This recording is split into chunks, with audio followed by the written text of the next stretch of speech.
Welcome to the Forger podcast, where I talk with cottage food entrepreneurs about their strategies for running a food business from home. I'm David Crable, and today I'm talking with Beth Ford. But first, we need to talk about email and especially email marketing. If you're not sending emails to your customers on a consistent basis, then I think you are missing a big opportunity for sales. I really love using Kit to manage email for my fudge business, and they recently introduced the best free tier that I've ever seen in an email marketing platform, which allows you to send emails to up to 10,000 subscribers for free. So if you still haven't hopped on the email marketing bandwagon, now is a great time to do so. To get started and learn more, you can watch my free email marketing tutorial at forger.com/email. All right, so I have Beth on the show today. She lives in Baton Rouge, Louisiana, and sells pies, cinnamon rolls, and other baked goods with her cottage food business, Joe's Bakery, Baton Rouge. Beth always wanted to start a bakery, but it was actually her daughter who inspired her to finally do it.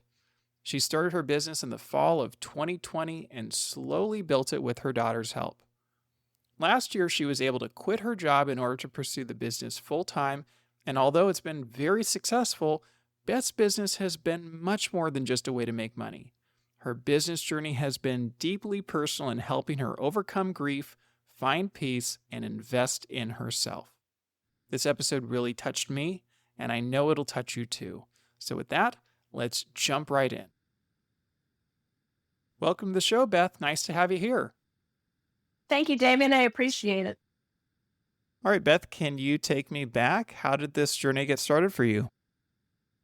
It goes back to COVID year of 2020. Still reeling from the death of my father in 2018. The grief was compounded in 2020. My only child was to graduate high school that year. And sorry, it just still gets me a little in the feels because I was going to miss out on her graduating. And she was not only trying to finish up on all of her high school courses and projects and last minute things, because everything shut down here in Louisiana March 13th, like it did everywhere in the country. And she never went back to school. But anyway, she was trying to find outlets to help deal with her grief, still getting over the grief of my dad's passing, her grandfather, because they were very close. And she kept saying, "Mom, you love to bake. Why don't we open a bakery?" And I was still working full time, took a 30% pay cut just to keep the roof over our heads. And I just kept putting her off. And by September of that year, I was getting frustrated and I needed more of an outlet because I was just still so upset by how everything was playing out with COVID and everything that she had missed. She was starting her freshman year of college remotely, which to me was, I couldn't wrap my head around that either. But finally, she said, "Mom, just look at what I've been talking about." And she did. She had been talking to me about it since probably May of that year. And I finally sat down and I said, "Yeah, let's do it." So she said, "I have the perfect name. I want to name it after Papa and I want to name it Joe's Bakery," which brought immediate tears to my eyes. And I said, he would love that. He was always the beneficiary of our sweets when we would bake every holiday season. He was our taste tester. He loved it. So I thought it was perfect. It was quite fitting. And I know he would be very proud of that. So I told him, "Yep, let's pull the trigger on it and get going." And by the end of October, I had everything set up, business license, the name, everything, our LLC. It was quite an undertaking, but it came together so fast. And that's just when you know it's right. I know that it was your daughter, Kayla, who really inspired you to start it. Why do you think she was so driven to start this? Did she have any entrepreneurial background or anything? I mean, it's not typical for a high school graduate to be encouraging their mom to start a business. At the time, she was going to be a business major. And she was like, "I think this is the perfect thing." She had so many ideas. And so that's what helped spawn it, was just her business acumen and her taste of wanting to see what entrepreneurial life is really about. I noticed that you mentioned you've always dreamed of opening a bakery. So this was not a new idea per se, right? Correct. No, it's a dream from long ago. Even as a young adult, and I had gotten married and I started baking a lot. And I thought, I just want to do this. But life gets in the way, and as it usually does, and dreams get pushed to the side just for sake of, staying alive and paying the bills. But I actually come from a baking background, even though I was not directly tied to it. My mother's biological father was a baker and owned a bakery in the New Orleans area. I remember going to his bakery as a little girl and just remember how it smelled, how smells just bring you back to memories. And I loved it, but I was never a part of it. I didn't see him much. But I guess it's, as they say, in the blood. In a roundabout way, it got passed down to me, I guess. Why do you feel like it took you so long to actually commit to starting this and fulfilling your lifelong dream? Self doubt, the need to succeed and pay the bills. I went through a divorce where I lost my marital home, and I know what that's like, but I now have a home of my own for the past 10 years. And it was always, I need to provide for myself and need to look out for myself and make sure you make enough money to pay the bills. But just recently, last year in July, I quit my full time job and have been focused on the bakery full time. And it's been life changing to be able to put 100% of my efforts into me and my dreams and my goals for the bakery. So it was a bit of hesitation.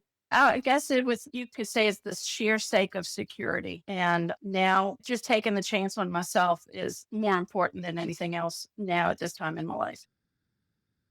Well, it's a little ironic that you started it in October of 2020, a time when possibly things were as insecure as possible. You mentioned you took a 30% pay cut from your job, so you didn't even have a total full time income. And obviously, we're in the middle of the pandemic, and there was a lot of uncertainty in the fall of 2020. Why did you choose that time? I mean, it sounds like it was just your daughter, right? Your daughter's encouragement. I mean, that seems like probably one of the times when you'd have been least likely to start the business from a standpoint of what feels the most secure. It was due to her encouragement, and she always has a positive outlook on things, whereas I'm more cynical. I guess that's the age difference is showing. But I needed an outlet. 2020 was so heavy. The past 2 years of my life up to then had been so heavy, and I needed an outlet, something that would soothe my soul, that would give me some sort of peace. And, after talking to her in September of that year, I thought, truly, there's no time like the present. And you'll never know unless you try. So that's why I did it then. It was a total leap of faith. And like you said, it's one of the worst economic times that we've had in our nation. But I have stuck to it. And I'm so happy with that I did. And I'm happy that I took the chance, even though I did need some prodding from her. Well, I know you're a single mom, right? And, Yes. obviously you started this when she was going to college. I mean, not in person, right? Because it was a pandemic, but still, she's an independent adult by this time, right? That you're starting. So I certainly understand why you might not have started it sooner. But do you ever look back and think, man, what if I had started this business years ago?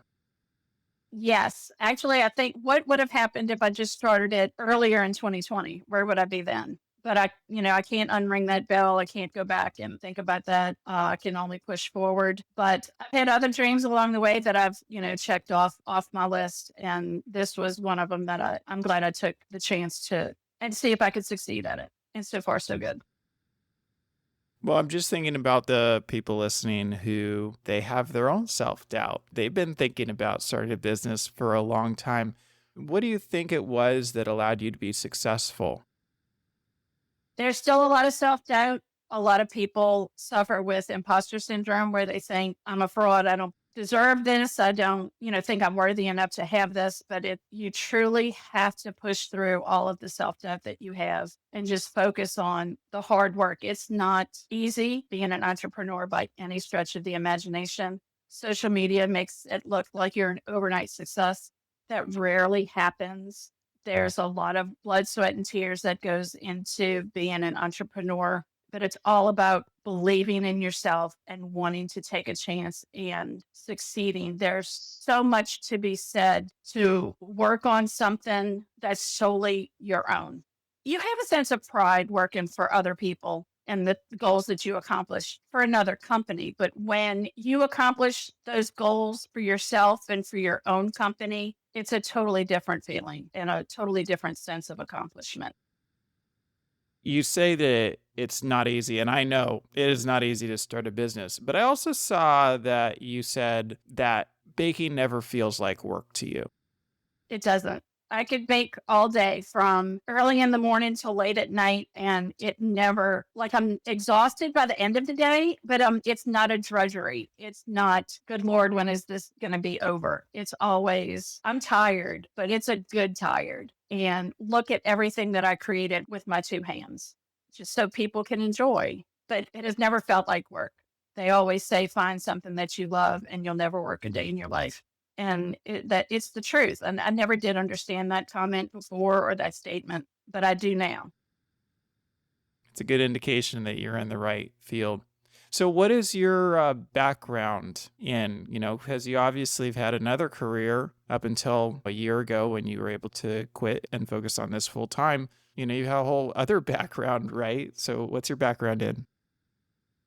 I have a degree in mass communications, and I've worn many hats throughout the years. I was a what's called a pre-press operator. I was able to dissect graphic files and get them prepared for the printing on the press. And from there, I launched into graphic design and wound up being the director of communications for a nonprofit organization. And I was there for 18 years. Do you feel like there was anything in your previous career that helped you start this venture? Yeah, being my own boss, being able to achieve my own goals. You mean you had a certain level of autonomy in your previous career? Right. I ran the bakery with my side hustle for 4.5 years. And sometimes it took the back burner to the full time job and it did it a disservice. And that part I'm disappointed in. But like I said earlier, you have to do what you have to do to get the bills paid. Now, Kayla has gone on to live in her own life as a functional, successful 23-year-old, and it's time to focus on me and my goals for the bakery. And I'm sad that I didn't take the chance earlier, but I was in a position where I couldn't. So let's step back to the beginning of your business. The fall of 2020. I know Kayla had this whole business plan that she pitched you, and you said it came together pretty quickly. So, what did you actually do to get your business off the ground? So I had to apply with our Secretary of State's office, started an LLC, started with the IRS, applied for our tax ID, developed our logo. So my graphic design background helped in that regard. I have a vision of how I wanted things to look. Brown boxes, blue is our main color. It started out as Joe's Bakery, established 2020 as our name. I rebranded in February of 2024 to be Joe's Bakery Baton Rouge. It's more noticeable, less cumbersome, but Wait, can we talk about that real quickly? Because I did notice that you changed your business name, and your initial business name was Joe's Bakery, established 2020. I mean, I don't know any other business that put established and the year they were established in their business name. Why did you decide to do that? we wanted to tie the two together that we did start the business in 2020. We thought that was important, especially at that time. I thought maybe it was just because Joe's Bakery is such a generic name that there might have been some legal concerns with calling it just Joe's Bakery. Like that name might have been not available in Louisiana. There is another Joe's Bakery that is quite popular in another state. We did not want to compete with them or like have trouble finding a domain name for when we started with our website. So we did start with the Joe's Bakery, established 2020. But like I said, it just became cumbersome to use, especially to give out on commercials or publications. Had you ever thought about just having the official business name, the LLC, be Joe's Bakery, established 2020, but then just referring to yourself as Joe's Bakery in publications? Right now, I have it as a doing business as. So I have Joe's Bakery Baton Rouge falling under our LLC umbrella to also afford me the opportunity to branch into other forms of business. I just recently started a digital products part of Joe's Bakery. It's not yet under a different name just yet. I'm waiting to see if it takes off. But I just recently started a few months ago. I've offered two recipes and a how to book for one of the recipes. Okay, so you have talked a little bit about the legal aspects of how you started your business, creating the LLC and creating the logo. What about when you started? You obviously had to come up with items to sell, products to sell, a menu, etc. What did that look like? We sat at the table and brainstormed over what we wanted to do. And just like some bakeries just want to offer everything. And at the time, we did. We offered a lot that's not on our menu anymore, just because you do have to wind up finding your niche and paring things down. The only thing that we've never truly offered are cakes. I don't have the counter space, and they are not one of my favorite things to do, but we offered a variety of cookies, a variety of cupcakes, and then just a few specialty items. The menu has now morphed into today. We no longer offer cupcakes. There's one staple cookie on the menu. During the holidays, we may offer one or two others, but those are seasonal items. And then we're focusing on specialty items like king cakes, pie bars, muffins, and cinnamon rolls.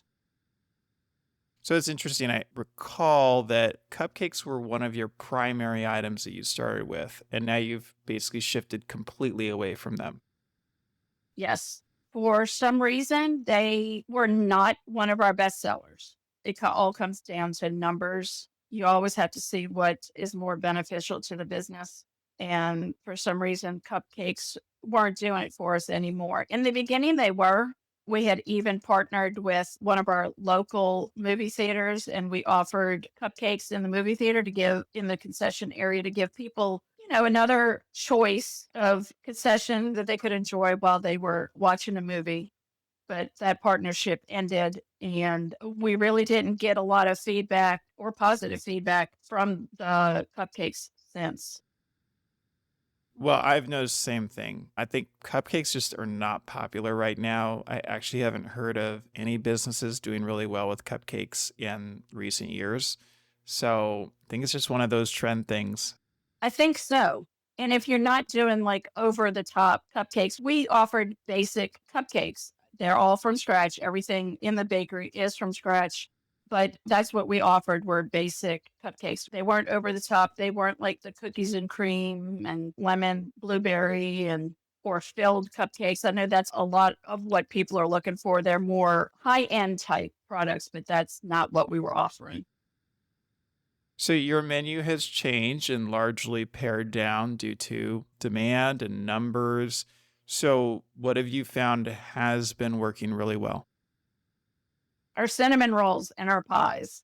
Our cinnamon rolls have taken off. Last year, I added banana bread cinnamon rolls, and those are also a big hit. Our pies at the holiday time are also a big hit. I do a Dutch apple pie. That now this is a recipe that I have perfected and put my own spin on for at least 25 years or more, starting from making my own crust and then tweaking recipes and toppings to emulate the Dutch apple pie that I grew up eating, which was from Mackenzie's Bakery in New Orleans. Their Dutch apple pie was to die for, and I've tried to replicate it as close as I can, but it's never going to be replicated.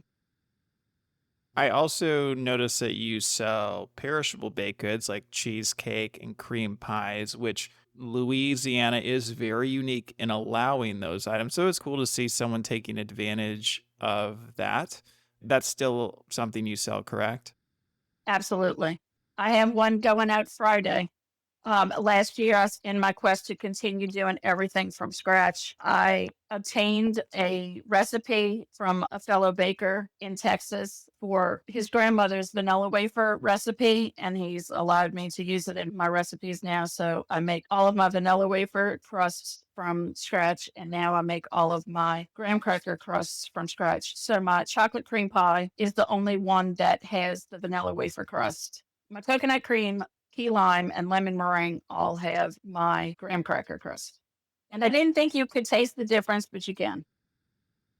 And what have you learned about the cottage food laws in Louisiana? Was there anything that you had to do in order to start selling? Not really. There's just a lot of things that you have to take into account. Case in point, a few weeks ago, a client, he wanted to order king cakes and have me ship them. Well, cottage law in Louisiana doesn't allow me to ship. He bought the king cakes and shipped them himself. And he even said, it's a shame that you can't ship. I've gotten numerous questions just this year alone if I could ship out of state. And my comment is, according to cottage law, I'm not able to ship at this time. It's something that I hope the Louisiana legislature will change eventually. Well, now over half of the states do allow in state shipping at least. And so it's becoming more common. Hopefully, Louisiana will hop on that bandwagon at some point. But I did notice that you offer delivery and your website prevents people from ordering if they're not within Louisiana. How did you set that up? I designed my website through WordPress and through the e-commerce plugin that WordPress uses is called WooCommerce. You have to go in and set up the zip codes so that you can only order within the state of Louisiana. So it's all about the settings in that plugin. Okay, yeah. I used to be a WordPress developer, developed multiple WooCommerce sites, and I will say, not for the faint of heart. Clearly, you're more of a tech savvy person, and not something I would recommend to most people. But you do you have any kind of developer background or something?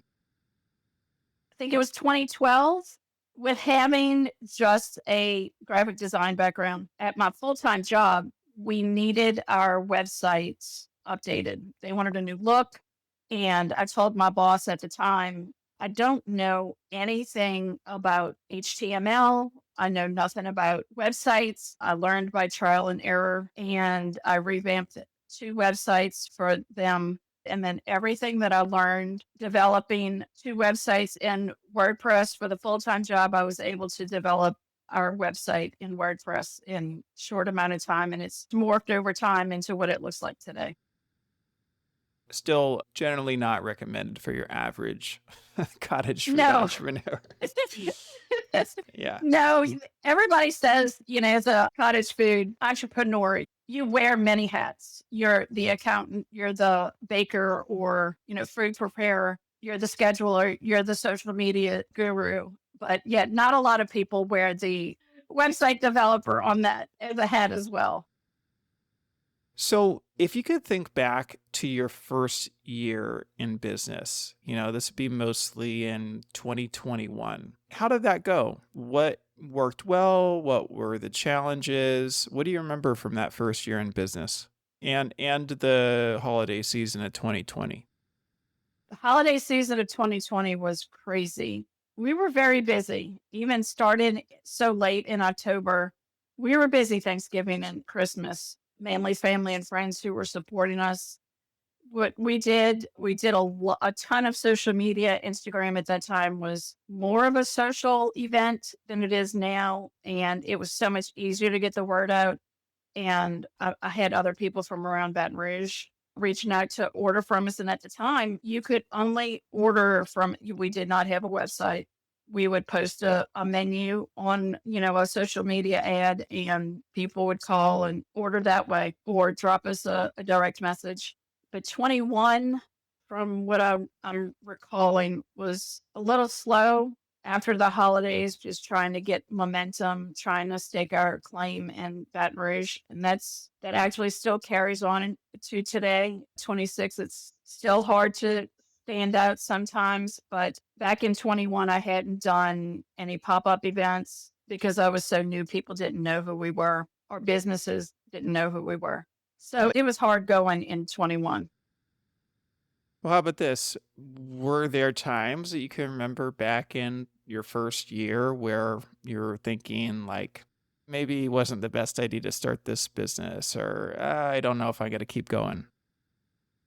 No, I never had that. Like I had referred to earlier, though, unfortunately, sometimes the full time job took precedence and the bakery took the back burner. So I really didn't dwell on it as much as I would today. Sometimes people that have this lifelong dream, and especially, in the middle of a pandemic, everything's up in the air, they consider just quitting their full time job entirely and just going all in on the business. How do you think that would have gone? Because it's obviously very hard to start a business while you're still in a job. And you've now obviously made that transition over to quitting your job and focusing on this full time. But what do you think it would have looked like if you had done that from the beginning and just jumped both feet in? I think I looked at the political climate and the economic climate and just my economic state at the time and said, it's not something that I can do. It was something that I wished that I could have done. The stressors of the full time job definitely were taking its toll just from having the 30% cut in salary alone. And in 21, we did go back to getting our full time salaries, but it's still all about paying the bills. I wish I could have done it. I wish I could have put both feet in and done it. At the time, I just couldn't. That at that time for me, that would have been too radical. Well, looking back, what do you think you would have needed in order to make that possible? Do you feel like you would have had to have a certain amount of money set aside? Do you think it would have been possible to do? Like, how long do you think it would have taken you to get to where you are today if you had been able to focus on the business full time from day one? I think it would be totally different. I think I would be at a different place altogether. It's hard to come by just finding grants for businesses like mine just to help you get going. And a small business loan at that time was not advantageous and would not have been advantageous for me. But I think my place in Baton Rouge would be totally different than it is right now. Had I been able to, like you said, devote 100% of my time to it, then splitting my time between the full time and then having my side hustle be the bakery. I noticed that you started the business with $200 of money from a private investor. That's what you said, which is not typical to have seed money in the order of a few $100s. So, how did that come about? I mean, that's not something I usually see. I won't divulge who that was to keep their anonymity intact, but it was someone who believed in us. They did it to help us just get started with inventory. We had to order stickers and boxes and everything just to get our projected orders, the orders that we dreamed of that would be coming in, just to get those out the door. Because remember, at the time, we didn't know if anybody would order from us. We just took the leap of faith that they would. And we had a lot of family and friends who truly supported us in the beginning. They were our taste testers. They would tell us which ones that they liked and didn't like. We would convene different panels, different friends. They were never the same. And I still do that today. If I come up with a new recipe or a new way that I want to offer something, I send it to different people whose opinion I highly value. And they give me the feedback that they don't sugarcoat it. I don't want them to sugarcoat it. I want them to shoot it to me straight. The $200 in seed money was an actual blessing at the time. Well, I'm sure it was helpful to have a couple $100s to help jumpstart the business. What if you didn't have that money to start? Do you think it would have changed the trajectory of your business? No, I think I would have put it on credit at that time. It would have been a credit card purchase and a credit card investment that I would have eventually paid off. Yeah, a little bit more risk. Absolutely. Did it feel risky to you to start the business? Yes. Anytime you take a chance on yourself, there's risk. Nothing's ever a guarantee. But I mean, you still had your job, right? You still had this income. So what felt risky about it? I'm not used to failure. I was never the child who had to have their parents one or two. You have to make good grades. You have to do this. You have to do that. I did that internally on my own. So I'm not, and anytime I did fail or not live up to my own standards, I was very disappointed. So in life, it's made it more difficult, especially being a business owner, because I don't take well to failure. I get very down on myself and just have to remember it's just a bump in the road and keep going. What's a failure that you carry with you that is particularly memorable for you? My divorce, I took very personal and I took it as a failure. It was something that I had worked hard at and it didn't pan out. And I was not used to that. That was a major one. What do you think you learned from that? That the sun always comes up tomorrow and it's a chance to start anew. And even though defeat is temporary, that's all it is. It's temporary. It shouldn't be life changing. You shouldn't dwell on it as much. You should just pick yourself up by the bootstraps and keep on walking. Do you feel like your internal drive to always succeed is part of the reason why you have succeeded at your business? Like, do you feel like you needed to have that internal drive to not fail in order to keep going? Yes, 100%. Because it's hard to sit in a business and not compare yourself to others and to see the successes that they have, but you also don't know what they have gone through to get to where they are. And it's hard to not compare yourself. So it's truly putting your head down, focusing on yourself and striving to be the best that you can and offering the best products that you can and something that you believe in that the public will love and appreciate. I want to be able to bring people like the tastes of home to them, tastes that they may have grown up with, memories of their grandparents or even their parents, just in one bite of our baked goods. I like to say we're spreading happiness one bite at a time, and that's what's important to me. Just to keep my focus on my bakery and making it the best that it can be.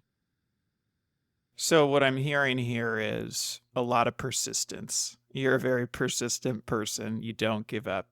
What else do you feel like worked particularly well or allowed you to be successful over the last few years? Is there anything that you feel like worked well? Like when you were doing it, you're like, wow, this is really working. I joined an entrepreneurial community about 3 years ago, and with Chef Amanda Schomburg, she has taught me a lot. I'm still going through the community. I'm still a part of it. We have monthly calls, and we're able to voice our wins and our losses. And she just has a way of encouraging and of saying, yeah, and just being really honest and blunt and saying, yes, that didn't work, but it's okay. You tried it. Get up and go try something else. And that's sometimes that's the kick in the pants that I truly need. I don't think that I would be where I am without the entrepreneurial community. I've really her most famous line, and I like to say this back to her, is closed mouths don't get fed. And she is 100% right. Because of that, I put myself in positions where I don't think I belong. And I know I don't belong, but I'm going to put myself in that room just to get recognized because I want my bakery to succeed. I want people to know who Joe's Bakery Baton Rouge is. I want it to become a household name and know why it was started to begin with because of one man, the constant in my life for 45 years. And for, done, everything is baked in his honor. I just wanted to pause for a quick moment to talk more about Chef Amanda Schonberg's entrepreneur community. I can't think of a better business coach than Amanda, and as you're hearing from Beth, her guidance can help you take your business to the next level. I have personally reviewed her community portal, and I must say it is the real deal. It's community plus content plus coaching, and in my opinion, it's worth far more than what she's charging. To learn more about Amanda's community, go to forger.com/Amanda. Now back to the episode. Chef Amanda was on the show 3 years ago on episode 80. You won't be surprised to hear I consider it to be one of the best episodes ever. And so I love Amanda. She's always inspiring. And you mentioned that she's encouraged you to put yourself into uncomfortable positions. What's an example of that? Last year, I wanted to be part of a fundraiser brought on by the American Cancer Society in Baton Rouge called Fort Cancer.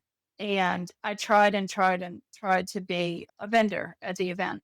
And I tried for months, and they wound up telling me that they were full. They didn't have any spaces remaining, but they would put me on the 2026 vendor list, and I would be one of the first people contacted. So I was busy preparing, actually loading up for another pop-up event that I was doing at a local school. And a baker friend called me and said, I didn't know you were doing the cancer event. And I said, I'm not. She said, yeah, you are. Your name is on the list. So I thought it had to have been a mistake. There's no way. They told me it was going to be 2026 before I could participate. But sure enough, I checked my email. I had gotten the confirmation email saying that I was officially a vendor for cancer.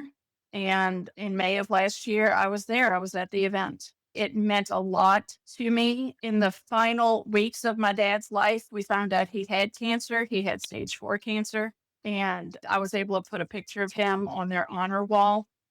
So he was there with me in spirit as well as in his picture at the event. And it's one of my successes from last year. And it's something that I'll never forget. When you hear people tell you that, God has played his hand and you can see it play out in your life, that was 100% it. Because it was something that I didn't expect. And I was able to honor dad. I offered our pecan pie bars as one of our offerings and just able to participate in an event that I really wanted to. So that meant a lot. What was it about that event that felt uncomfortable for you to apply to or to attend? It was my first big event to ever apply to be a vendor. There were going to be thousands of people there. I had never been in front of thousands of people. I had done what's called a white light night the year before, which is a street vendor event the week before Thanksgiving. And it's very popular, and I did very well at it. So this was the chance to really be seen on a bigger stage. Did I belong in that room? I don't think so, or I didn't at the time. But once I got there, I saw 100% I belonged there, and I'm so glad that I took the chance on it. Well, they asked you back, right? Absolutely, I'll be there in April. How did that event go? It went well. A lot of people liked the pecan pie bars. It's one of our biggest sellers. I haven't decided what I'm doing yet this year, my offering for this year, but it was good exposure. Met a few fellow women entrepreneurs and fellow bakers as well. It was a great place to network, make connections. And one of them has offered to have me come do a pop up they have a brick and mortar store. So hopefully I will be able to take them up on that in the coming weeks. So you mentioned you initially did a white light night event, which I saw you had applied to twice and were rejected before you actually got accepted. So that was another example of persistence. And then that helped you grow into this cancer event, which was very large. Was it these events that helped grow your business to the point where you could quit your job, or was it something else? Like, what allowed you to actually become so successful that you were able to think about quitting? It's that and just the stage of life that I'm in right now. They say right now women in their 50s, and I'm not ashamed to say that I am a woman in my 50s who they're taking up a lot of the entrepreneurial space right now because they have reached a point in their life where it's time for them. And that's where I am now. It's time for me. My daughter is grown. She is living her life, living her best life, and it's time for me to live mine. So, if I'm hearing this correctly, you didn't necessarily have the sales numbers to justify leaving. You're taking a bet on yourself. And that is another example of something you did that probably was quite uncomfortable. Yes, it requires a lot of personal growth. 100%. Well, what was it like? You quit. I'm sure there was some emotions there. Take me through that experience. I had gotten to the point where I had outgrown the position that I was in. I wasn't fulfilled any longer. And it was easier for me to transfer to something that did fulfill me. I was getting busier and busier. Last year, out of the 12 months, I had surpassed what I had made the year before in every month except for three. I saw my business starting to just tick up, and I didn't want to leave it on the back burner anymore. I said, if this trajectory is continuing, I'm not going to be able to put in my all at the full time job at the capacity that they wanted me to and devote what I needed to my business. So it came down to what meant more to me, and 100% my business meant more. So when you left your job, obviously that opens up a lot of time to focus on your business. Where did you put that time? I covered the modules that I had not covered in my entrepreneurial community. I did start, like I said, on the digital products, formulating those. I went through all of that training as well.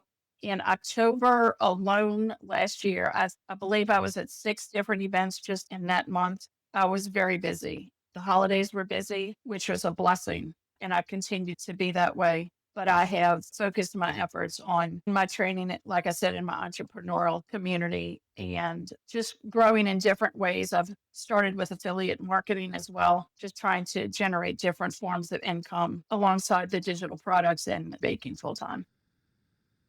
Which of the things that you have focused on since going full time have paid off really well? The baking full time. I'm still trying to get my footing in the affiliate marketing programs, but they will get there. I'm positive of that. That just takes time, as does the digital product world. Yeah, and I would agree. Anything correlated to passive income, which is what selling digital assets or doing affiliate marketing would be passive, anything like that is going to have a much longer time horizon. Absolutely. So it sounds like on the baking side of things, you put a lot more time into events once you went full time. Yes. I was able to do it. I didn't have to juggle taking time off and rearranging work at the full-time job in order to do events for the bakery. And what kind of events do you find work well for your business? I have participated in more community events. Last year, I did the Ultimate Tailgate that's sponsored by Sweet Baton Rouge that's held at Perkins Row, which is one of our high end shopping centers. It helps to kick off football tailgating season. And at that time, I started with cookie cakes. I started cookie cakes earlier last year. I brought one to this event, and it was in October. And I sold out of that cookie cake in nothing flat, and I sold it by the slice. Just continuing to participate in community events. More people find out about me, other businesses or other events find out about me from those and reach out to want me to participate. It's just all about being seen. And the more you're out there in the community and giving back, the more chance you are at getting seen. And I know you've done custom orders as well. I mean, how do your sales break out? How many of your sales come from events or pop ups? How many come from people ordering off your website? How many come from doing events or custom orders? Where do your numbers land? My numbers land a lot from the website, but thinking about it, last year, let's case in point, May of 2025, I had done a cookie cake for a lady for her child's birthday party. From that one cookie cake and the people who were at that party, I got three other orders. It was amazing. That had not happened to me before, that I got subsequent orders off of just somebody having one of my baked goods at a party. I had never experienced that. And these people have ordered from me since. When I have done community events, it depends on the time of year. Like when I did White Light Night back in 2024, I sold out of everything but I think 5 items. And I think that was muffins. A few muffins I had left over. But my pies, I had 2 pies. Those went. My pecan pie bars sold out. And I find that trend at different pop ups where different things sell out and other things don't move at all. But I would say right now, where I am, the majority of my business is going by word of mouth and then ordering through the website. Do you know what percentage of sales you get through the website? Oh, yeah. I mean, it's at least 75% of my sales are through the website.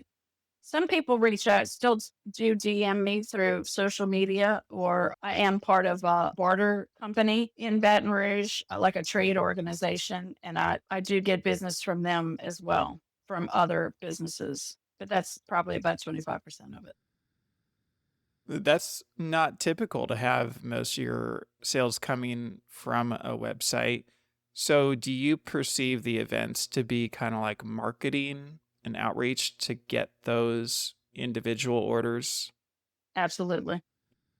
And of the people who order from your website, how many of those are pickup versus delivery? And I've never run the numbers on that. So I really can't tell you off the top of my head. That's not a report that I've ever done. Well, do you do a lot of deliveries? Usually at holiday time, I turn them off because I'm not able to leave the kitchen. So most, I would say then by going by that, most of my orders are pickups. And when people are ordering off your website, are they typically just ordering like one item? Are they typically ordering for the week? Are they ordering for events? What kind of orders do you get from your website? Some are for events. I have a standing order with a company for their board meetings. I do them every month. So they order for their meetings every month. Everybody else is usually, oh, I need stuff for a party or I need cinnamon rolls for breakfast on Saturday. It's a combination of the two. Now, I've noticed that you definitely run like pre orders, right? For Valentine's Day or Mardi Gras or Thanksgiving. So, do you feel like most of your sales come off of those pre orders, or do most of your sales come from people just ordering at random times? Most of my sales come from the pre-orders, and then I'll have one or two people through social media who will reach out and say, "How do I order X?" And I'll send them the link and then they'll order. But pre-orders is absolutely the way to go. I wanted to ask you about social media. I noticed that you kind of recommitted to social media back in 2024. Yes. How did that go? My business started to uptick in 2024. It was at the end in September of 24 that I really started investing in myself and realizing for me to achieve the happiness that I wanted in my life, I needed to make a change.